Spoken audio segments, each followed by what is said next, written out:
everyone and welcome back to Lucky Loaders 15, where I'll be giving you 5 selections for tomorrow's racing. Now before we get into them, I quickly just want to go through a couple of things with you. Now first of all, if you haven't done so already, make sure you check out the latest episode of the In the Saddle podcast where I was joined by Marcus and Jesse. If you want to listen to that, where we preview this weekend's November meeting at Cheltenham, I'll leave links to it in the description box below, where we've got all the major podcast platforms covered, so make sure you give that a listen. Also as well, if you want to check out my latest Betfair column, where I've got a few selections away from the ITV cameras, I'll leave a link to it in the description box below.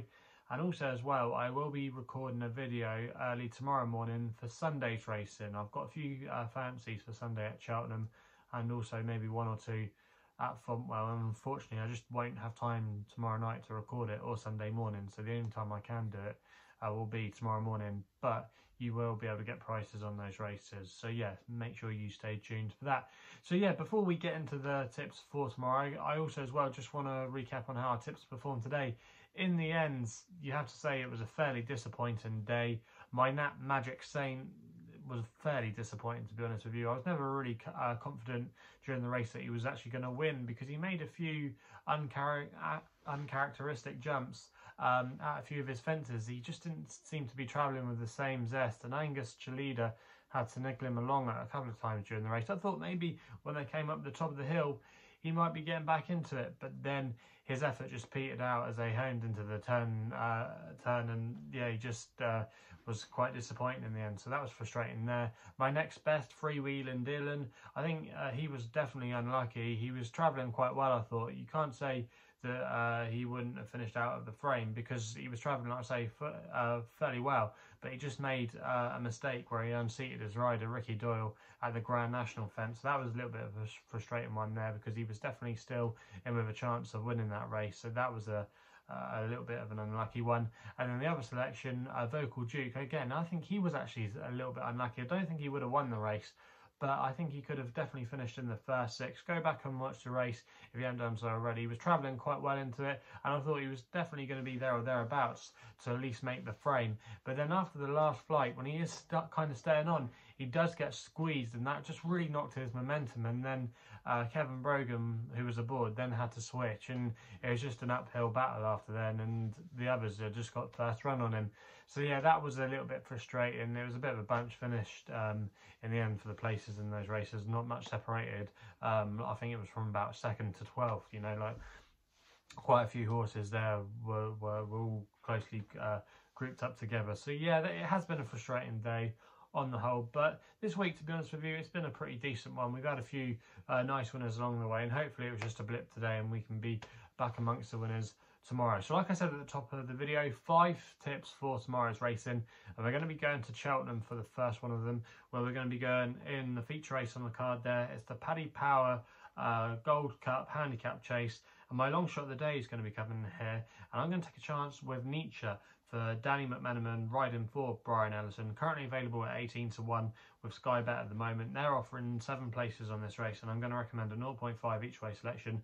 Now this horse Nietzsche, I think he's been a little bit overlooked in the market for this race, and I just think this has definitely been his main early season target. Now, if you look at his profile, last time we saw him, he had a run on the flat at Catterick, and even though he didn't pull up any trees that day, I just think it was a run to get him spotted for this, because he often needs a run.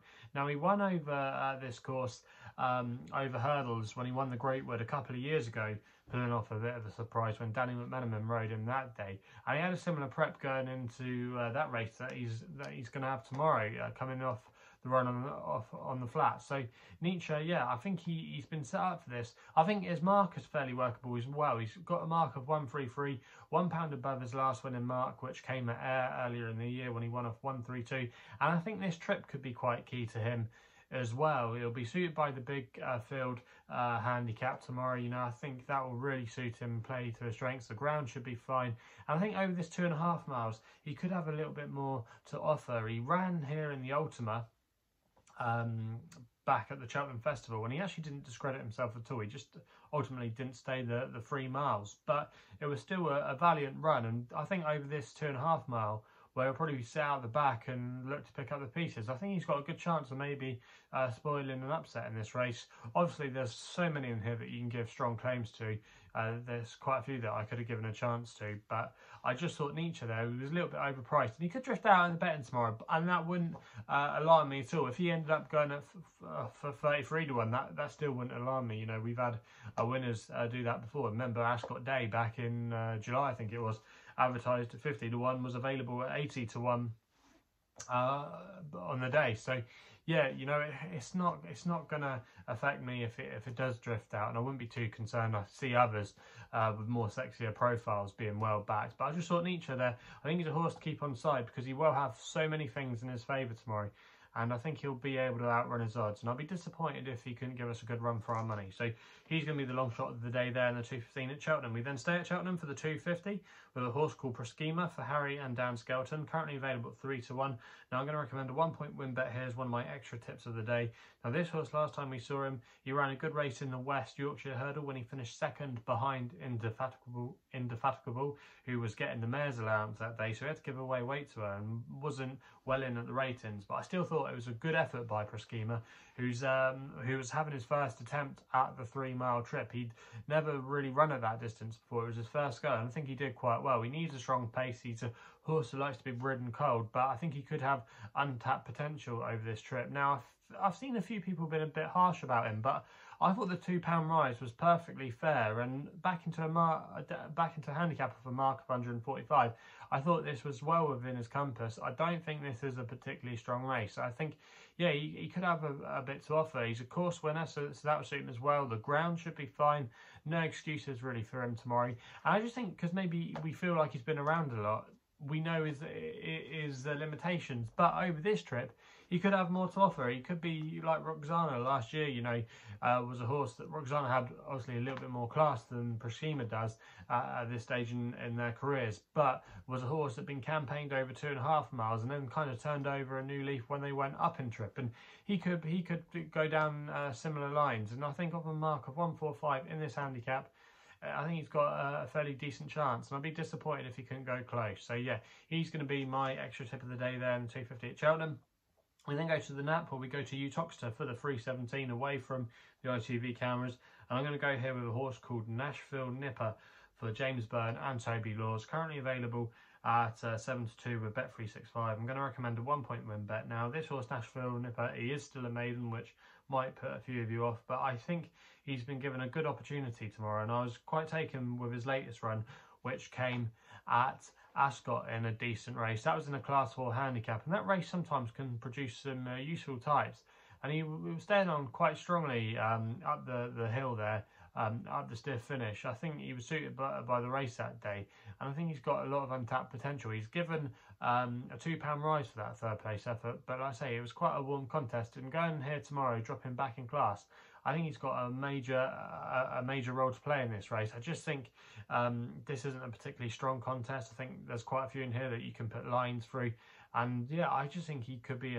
in with a solid favourites chance tomorrow. 7 to 2, I think he could easily go off maybe 9 to 4, 2 to 1. I think he's got solid credentials. This looks an easier race. The ground should be fine as well, and he's still unexposed over this trip, and he could have a little bit more improvement to come from off his mark. So for me, the Nashville Nipper, I think at 7 to 2 there, he's a fair price, and he could ultimately be a little bit shorter in my opinion. So that's why he's going to be my nav of the day in the 3:17 at Uttoxeter. We then go back to Cheltenham for the 3:25. I'm going to take a chance here with Benson as one of my extra tips of the day for Lee Edwards and Dr. Richard Newland, currently available at 9 to 1 with SkyBet, who are offering 5 places. I'm going to recommend a 0.5 each way selection. Now this horse was very progressive last autumn and winter. He did very well. He won at Hereford, and then he went on a little sequence, you can say, because then he won his next couple of starts, including a decent handicap at Sandown, where he beat the likes of Mr. Coffee. That was a good performance that day. Then he went to Ascot, where he was staying on quite strongly in a race that worked out quite well behind the likes of Not So Sleepy, Buzz. He beat Belfast Banter in that race as well. So it was quite a good race for the grade there, and it's worked out quite well subsequently, with obviously Belfast Banter being a grade 1 winner, County Hurdle winner, Buzz being a Cesarovich winner as well. So yeah, plenty to like, I think. about that run at Benson. He does return from a break, but we know he can go well fresh. The ground should be okay. He won on really quick ground at Hereford before, so that shouldn't be too much of a concern. And I think the step up and trip will really suit him. He shaped on all his starts last year that he probably needed the step up and trip, doing all his best work late on. He's 9-1 at the moment. I'm willing to take a chance about him. I think he's been a little bit overlooked in the market. Lee Edwards might not be everybody's cup of tea, because Gavin Sheehan was riding this horse last year, but Lee Edwards gets plenty of good chances with Dr. Richard Newland, and I just think at 9-1, I think he's a good each way bet there, and I'll be disappointed if he couldn't be competitive in this race. We then go to the next best of the day for the all-weather action in the evening at Wolves in the 8 o'clock with a horse called Hashtagmetoo for Safi Osborne, claiming 5. She's riding for her dad Jamie. Now this horse has been a model of consistency on her recent starts. She finished second at Kempton last time, third the time before at Wolverhampton. She's been maintaining her form well, but I thought her latest run was actually quite good because I was there that day at Kempton, and nothing really was coming from off the pace. She needed to be ridden handy, and Hashtagmetoo is a horse that likes to be ridden out the back and come with a good run and a late surge, and I just think the track wasn't riding the way she would have wanted it that day, and I think coming back to Wolverhampton could really suit her. You don't normally get too many horses making all at Wolverhampton. I think the nature of the track will suit. She's also as well quite unexposed still on the all-weather. She's still lightly raced. She's only had 7 attempts, so she could still have a little bit more improvement to come. I think she's slightly better than the mark as well. And Nicola Curry was aboard last time, and Safi takes over, and Safi, that means we'll be able to claim a handy £5, so that's going to help as well. I just didn't think that this was a particularly strong race. There's a bit of pace in here as well, which should suit her. I think at 3-1 she is with a few firms. I think that's a fair price there. I think arguably she could potentially go a favourite come post time tomorrow. So yeah, she's going to be my next best of the day. So there are the tips for tomorrow's racing. Let me know in the comments box below what you'll be back in tomorrow. Also as well, if you're enjoying these videos, remember to hit the thumbs up button and subscribe here to my YouTube channel at LuckyLoaders15. Also as well, don't forget to tune in tomorrow morning where I'll be giving you my selections for Sunday's racing as well. So plenty of content to get your teeth stuck into if you're an avid follower of mine. But yeah, that's all I got to say. So yeah, if you hopefully we can have some winners tomorrow. Please gamble responsibly. And yeah, we'll be seeing you soon.